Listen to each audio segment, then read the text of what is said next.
мусобиқаи кушодаи ноҳиявӣ оид ба навъи якҳарба пенчак силат беҳтарин варзишгарони наврасу ҷавонро ба ҳам овард. Сабқати мазкур бо дастгирии бахши кор бо ҷавонон ва варзиши ноҳияи Фирдавсӣ дар маҷмӯаи варзишии Кумитаи андози назди ҳукумати ҷумҳурии Тоҷикистон сурат гирифт. Гарчанде Федератсияи пенчак силат навтаъсис ҳам бошад, лек алоқамандону ҳаводоронашро дар минтақаҳои гуногуни ҷумҳуриямон пайдо кардааст. Ҳамчунин кори муваффақонаи федератсия дар омода намудани мутахассисони ҷавон бар аъло эҳсос мегардад. Инро масъулин дар маросими ифтитоҳии сабқати мазкур баён намуданд. Ҳамзамон соли равон дар шаҳри Куала-Лумпури Индонезия чемпионати ҷаҳон ва конгресси байналмилалӣ баргузор шуд, ки дар ин ҳамоиш Тоҷикистонро масъули Федератсияи пенчак силати Матлуба Каримова намояндагӣ кард.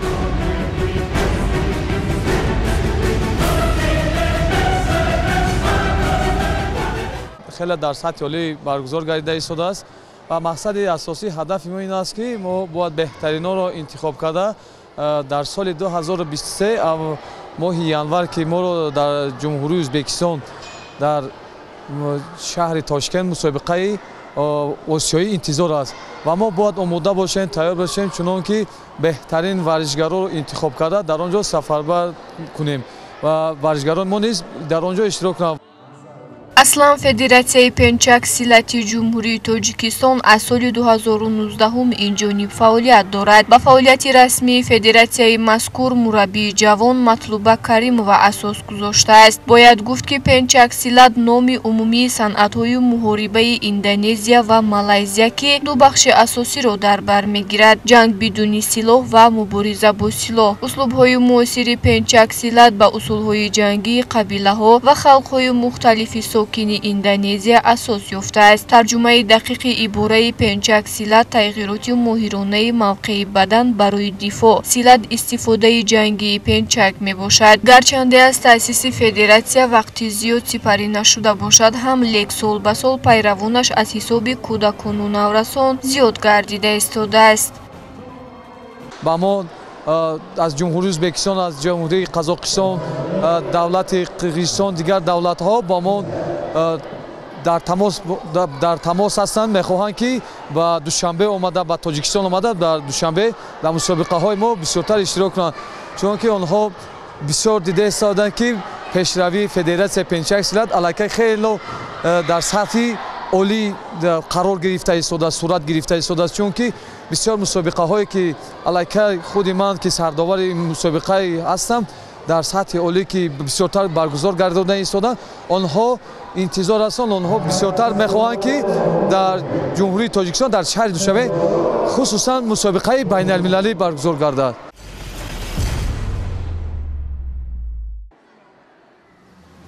Бояд гуфт, ки солҳои ахир дар соҳаи варзишии тоҷик кори омодасозии доварони сатҳи байналмилалӣ дошта ҷоноб гардидааст. Аз ин рӯ яке аз мақсадҳои аввалин дараҷаи федератсия ин ҳарчи бештар тайёр кардани доварони соҳибтаҷриба мебошад. Дар Федератсияи пенчак силат аксарияти мураббиёнро ҷавонон ташкил медиҳанд. Аз ин рӯ мусобиқаи мазкур барои эшони як навъи санҷиш ҷиҳати пайдо сохтани беҳтаринҳо ва дар ин замина натиҷаи кори мураббиён муайян карда шуд.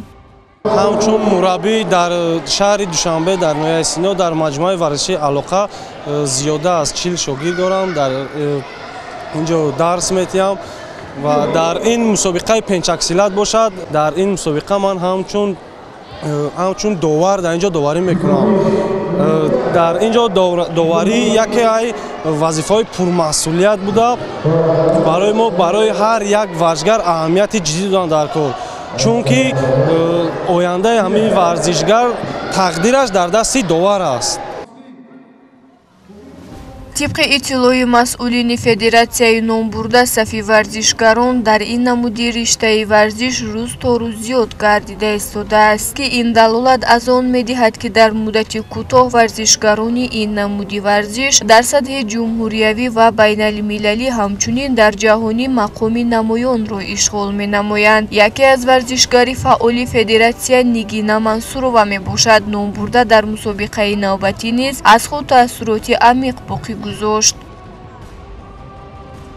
تو طول یک سال میشد که در این نمودی ورزش مشق و تمرین می‌نمایم. من در این مدت صاحب 4 مدال شدم که همشون از این نمودی از این رشته ورزش میباشد. من میخواهم در آینده به مثل مربیم چمپیون جهان شوم و میخواهم همه آدمان با ورزش مشغول شوند و در آینده سزاوار جایهای نمایان شوند. من میخوام همیشه پرچمبرداری دولت و ملت خود شوند. دخترها هم نیز با ورزش شغل زیاد دارند و میخواهند که در این نمود ورزش بسیار نازکی‌های همین ورزش را از خود کنند و میخواهند آنها نیز پرچمبردار شوند، افتخار مثلا ملت و دولت شوند، پرچمبردار شوند. این برای همه ما شما این روز خوشبختی خوشنودی است که امروز علیه دختران ما نیز در چنین مسابقه ها میبینید که اشتراک کرده مهارتی به نهایت عالی نشان میدهند. воқеан варзишгар танҳо дар майдон имкон дорад ки тамоми он нозукиҳои аз худ кардаашро мавриди истифода қарор бидиҳад. машқу тамринҳо бошад заминаи мусоид барои рахна кардани марҳилаҳои хоси варзиш аст. албатта дар нахустин мусобиқа мақоми аввалро ишғол намудан орзуи ҳар як варзишгари навомӯз аст. дар мусобиқаи мазкур ашхосе низ андар майдони рақобат шуданд ки аз фаъолияти варзишиашон он қадар вақти зиёд сипарӣ нашуда. аз ҷумла мусобиқаи кушоди ноҳиявӣ ба бузургмеҳр Назарзода омад кард. من طولی 5 ماه میشد که در پنچک سیلات مشق کرده ایستادم، یگان مدال نداشتم. امروز خوشبختانه جای یکم را صاحب شدم. лозим ба зикр аст ки ин намуди варзиш дар тоҷикистон навтаъсис буда дар баъзе ноҳияҳои кишвар доман паҳн намудааст ва таваҷҷӯҳ ба ин навъи варзиш аз ҳисоби кӯдакону наврасон бештар гардидааст ва ин навъи муҳориба қоидаҳои худро дошта нозукона иҷро карда мешавад. мусобиқаи тибқи қоидаҳои федератсияи байналмилалии пенчаксилат гузаронида мешавад. дараҷаи вазни иштирокчиён мусобиқа синни соли 10-11 сола писарон 27-33 килограмм то 35 килограмм, 40 то 45 килограмм ва 12-13 сола бошад писарон то аз 33 килограмм то 35 килограмм, аз 40 килограмм то 45 килограмм, аз 50 килограмм то 50 мутлақ мешавад. ва дигари вазне ки 16-17 сола писарон то 40 то 45, аз 45 то 50, 55, 60 ва 65 ва 65 боло мутлақ мешавад. ва ваз меои аст духтарон низ метавонанд иштирок кунанд. 10-11 сола духтарон 27 то 30 килограмм, 33 килограмм, 35 килограмм, 40 килограмм аст, 45 мутлақ аст.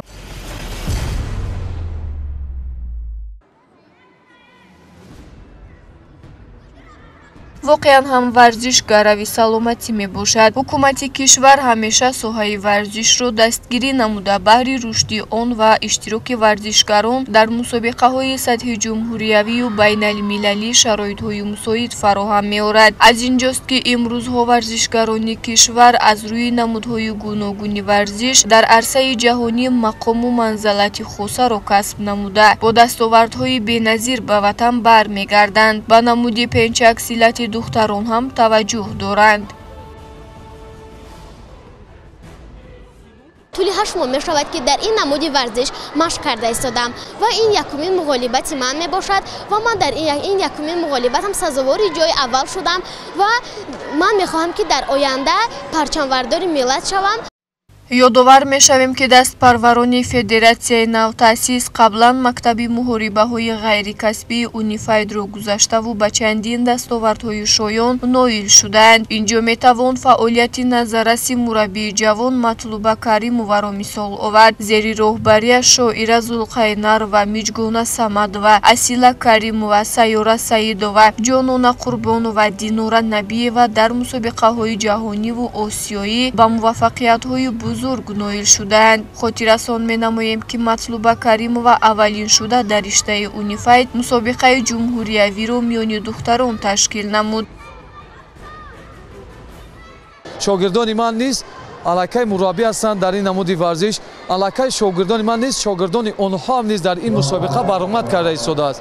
дар ин мусобиқаи ноҳиявӣ онҳо низ ҳама мехоҳад ки масалан як маҳорат, як малака, як чизи хуб нишон диҳанд ва мехоҳанд ки дар оянда дар дигар давлатҳо иштирок кунанд.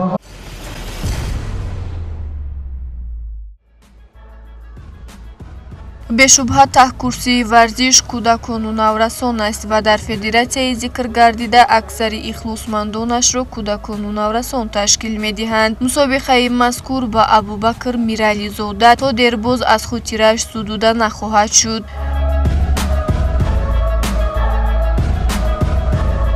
ман тӯли як сол шуд ки дар ин намузи варзиш машқ мекунам.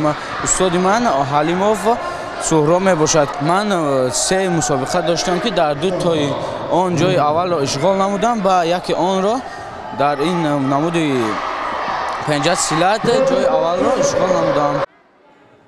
дар ҳақиқат дар тарбия ва рушди тоза гирифтани намудҳои варзиш саҳми мураббиёназарас аст, чаро ки танҳо ӯ имкон дорад то варзишгарони лаёқатмандро ба воя расонад дар сурате агар кораш масъулият дошта бошад. тавре ки ба мушоҳида расид, қисми зиёди ширкаткунандагонро кӯдакон ташкил дод. албатта барои ворид кардани онон ба ҷаҳонии варзиш аз мураббӣ пеш аз ҳама меҳнати зиёд ва таҳаммулгароиро тақозо мекунад. бо мақсади тарғиби ин навъи варзиш кӯдакон федератсия мусобиқаҳоро мунтазам доир менамояд.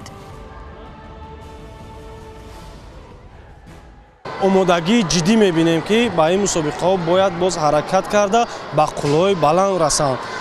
мо ҳамчун мураббӣ шогирдои худро дар роҳи дуруст, тарбияи дуруст ва дар роҳи ватандӯстӣ ва тарбияи хуб пеш мебарем ва ба варзиш бояд ҳар як наврас ҷавонмард бояд омада ба варзиш машғул шавад, чунки варзиш ин гарави саломатӣ мебошад. дар шаҳри Душанбе мусобиқаҳои байналмилалӣ, мусобиқаҳои ҳаракат карда истодем ки осиёӣ баргузор гардад ва тамоми дигар масалан давлатҳо, дигар варзишгаро аз тамоми кулли дунё омада масалан ба давлати мо ба Тоҷикистон ва дар шаҳри Душанбе ки иштирок кунанд, онҳо бояд ба чашми худ бибинанд масалан малака ва маҳорату малакаи варзишгарони тоҷики моро масалан баҳо диҳанд.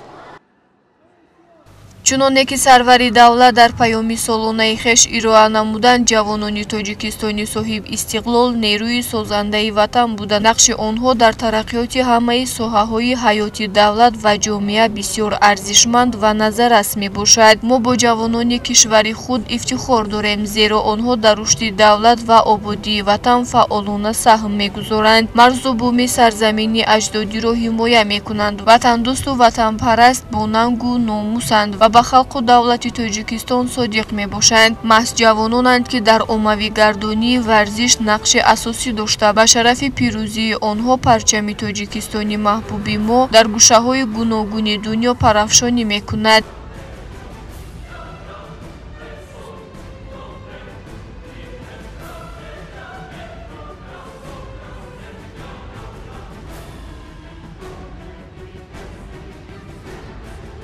پنج ماه مشق میکنم. من در پنچک سیلک 3 مدال دارم. دوتاش جایی یکم یتاش دوم میباشد. من در این مسابقه 2 رقیب داشتم و سزاوار جای دوم شدم. در آینده مقصد دارم که پرچم‌بردار ملت شوم. баъди натиҷагирии ҳайати доварон ғолибону ҷоизадорон муайян карда шуд. бо медалу диплом ва тӯҳфаҳои хотиравӣ қадршиносӣ шуданд. чуноне маълум шуд, сабқати мазкур ба ғолибон марҳилаи омодагӣ ба мусобиқаҳои минбаъда арзёбӣ шуд, зеро онҳоро дар пеш мусобиқаҳои ҷумҳуриявӣ баъдан бурунмарзӣ низ мунтазир аст. мақсаду нақшаҳои мо бениҳоят дар оянда зиёд аст, чунки дар пеш моро чемпионати ҷаҳон дар давлати Индонезия интизор аст, чунки бар онҷо мо 6 роҳат гирифтем, ба мо доданд ки мо метавонем аллакай дар онҷо иштирок кунем дар чемпионати ҷаҳон. масалан барои мо хушбахтӣ аст ки мо аллакай дар чемпионатҳои ҷаҳон иштирок кунем.